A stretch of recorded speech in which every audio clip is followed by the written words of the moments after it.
First on report. അനധികൃത സ്വത്ത് സമ്പാദന കേസിൽ കെ ബാബു MLAക്ക് സമൻസ്. ഇന്ന് കലൂർ PMLA കോടതിയിൽ ഹാജരാകണമെന്നാണ് നിർദ്ദേശം. 2007 മുതൽ 2016 വരെയുള്ള കാലയളവിൽ കെ ബാബു വരവിൽ കവിഞ്ഞ സ്വത്ത് സമ്പാദിച്ചുവെന്നാണ് കേസ്. 25 ലക്ഷത്തിന്റെ സ്വത്ത് ED നേരത്തെ കണ്ടുകെട്ടിയിരുന്നു. ശരണുണ്ട് കൂടുതൽ വിവരങ്ങളുമായി. തെരഞ്ഞെടുപ്പ് അടുത്തിരിക്കെ PMLA കേസിൽ ED വരുന്നു എന്നുള്ളത് അത്ര നല്ല വാർത്തയല്ല കെ ബാബുവിനെ സംബന്ധിച്ചിടത്തോളം. നിലവിൽ തൃപ്പൂണിത്തുറ MLA ആയ കെ ബാബു മറ്റൊരു കേസ് അതിജീവിച്ചാണ് MLA ആയി തുടരുന്നത്. ഇപ്പോൾ അനധികൃത സ്വത്ത് സമ്പാദന കേസ് കൂടി കെ ബാബു MLAക്കെതിരെ വരുന്നു.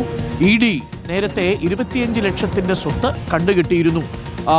ഈ MLA ആയിരുന്ന കാലത്ത്, അതായത് 2007 മുതൽ മന്ത്രിയും MLAയും ആയിരുന്ന കാലത്ത്, 2007 മുതൽ പിന്നെ അതിനുശേഷം MLA ആയിരുന്ന കാലയളവ് അതുകൂടി കണക്കിലാക്കിയാൽ ആ 9-10 വർഷക്കാലം കെ ബാബു വരവിൽ കവിഞ്ഞ സ്വത്ത് സമ്പാദിച്ചു എന്നുള്ളതാണ് കേസ്. പ്രേക്ഷകർക്ക് ഓർമ്മയുണ്ടാവും, അന്ന് വലിയ ബാർ കുംഭകോണം ഉണ്ടാവുന്നതും അത് വലിയ വിവാദമായിട്ട് വരുന്നതുമെല്ലാം കെ ബാബു എക്സൈസ് വകുപ്പ് മന്ത്രിയായിരുന്ന ഒരു ഘട്ടത്തിൽ കൂടിയാണ്.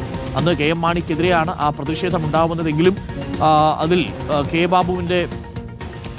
ബാബു എന്ന എക്സൈസിന്റെ ചുമതല വഹിച്ചിരുന്ന സമയത്താണ് അത് സംഭവിക്കുന്നത്. എന്തായാലും 25 ലക്ഷത്തിന്റെ സ്വത്ത് ED ഈ അനധികൃത സമ്പാദനത്തിൽ കണ്ടുകെട്ടിയിരുന്നു. അതിനെതിരെ കേസ് പോയിരുന്നതാണ് കെ ബാബു. ശരണുണ്ട്. ശരൺ, തെരഞ്ഞെടുപ്പ് അടുത്തിരിക്കെ കെ ബാബുവിനെതിരെ EDയുടെ ഈ നോട്ടീസ് വലിയ തിരിച്ചടിയാവുമല്ലോ. എന്താണ് നോട്ടീസിൽ പറയുന്നത്? നേരത്തെ 25 ലക്ഷം കണ്ടുകെട്ടിയിരുന്നു.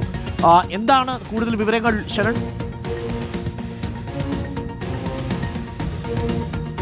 അരുൺകുമാർ, എൻഫോഴ്സ്മെന്റ് ഡയറക്ടറേറ്റിന്റെ കുറ്റപത്രം അത് നേരത്തെ തന്നെ സമർപ്പിച്ചിരുന്നതാണ്. അതിന്റെ തുടർ നടപടികളിലേക്ക് ഇപ്പോൾ കോടതി കടന്നിരിക്കുന്നു എന്നുള്ളതാണ്. അതായത് കുറ്റപത്രം സ്വീകരിച്ചുകൊണ്ടുള്ള നോട്ടീസാണ്, സമൻസാണ് ഇപ്പോൾ കെ ബാബുവിനെ അയച്ചിരിക്കുന്നത്. അതിൽ പ്രധാനമായും ഇന്ന് രാവിലെ 11 മണിക്ക് PMLA കോടതിയിൽ, കലൂർ PMLA കോടതിയിൽ ഹാജരാകണമെന്നുള്ള നിർദ്ദേശമാണ് ആ സമൻസിലൂടെ നൽകുകയും ചെയ്തിരിക്കുന്നത്. എന്തായാലും ഇന്ന് അദ്ദേഹം ഹാജരാകുമോ എന്നുള്ള കാര്യത്തിൽ നമുക്ക് വ്യക്തത വന്നിട്ടില്ല. നേരത്തെ നമുക്ക് അറിയാം, ഇത് തുടക്കത്തിൽ അന്വേഷിച്ചത് വിജിലൻസ് ആണ്.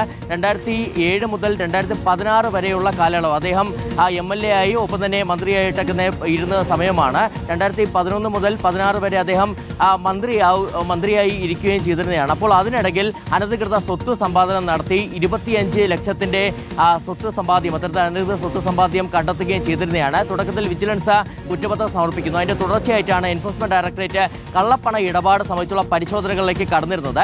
കെ ബാബുവിനെ 3 തവണ കൊച്ചി ഓഫീസിലേക്ക് വിളിച്ചു വരുത്തി ചോദ്യം ചെയ്തതിന് പുറമെ തന്നെ കെ ബാബുവിന്റെ 25 ലക്ഷത്തിന്റെ സ്വത്തുവകകൾ ED കണ്ടെത്തുകയും ചെയ്തിരുന്നതാണ്. അതിന് പിന്നാലെയാണ് കുറ്റപത്രം സമർപ്പിക്കുകയും ചെയ്തിരിക്കുന്നത്. എന്തായാലും ആ കുറ്റപത്രത്തിലാണ് ഇപ്പോൾ കോടതിയുടെ തുടർ നടപടി. അതായത് അതിന്മേലാണ് ആ കുറ്റപത്രം സ്വീകരിച്ചുകൊണ്ടാണ് ഇപ്പോൾ കെ ബാബുവിനെ കോടതി സമൻസ് അയച്ചിരിക്കുന്നത്.